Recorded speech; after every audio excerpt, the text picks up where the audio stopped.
Okay. You all know the history of this wonderful room, built in 1907. Yeah. This was built in 1907, and it's become a landmark. This is called the Green Mill. That's where Capone and all the gang used to hang out.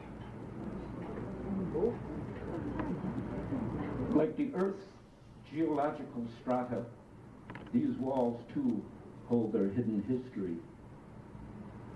Within each layer of paint that mortars decade upon decade lie the chronicles of subcultures rife with legend. Chip deep toward its core and listen to the dark nights of the Round Table, where an unspoken decision is cemented with a thumbs-down choreography that spells with a bullet the demise of an encroacher of territorial supremacy.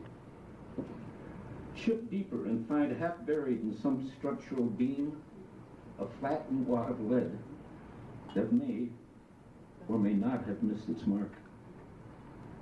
Now seal the biopsy and fast forward to the halcyon days of now, where joyous jazz ricochets off walls, composing its own counterpoint, and that these Devon Dozers of yore, like Goliaths by their Davids, are felled by the Sunday sounds of fledgling T.S. Eliot's and Ezra Pound's and all lovers of the well-chosen word.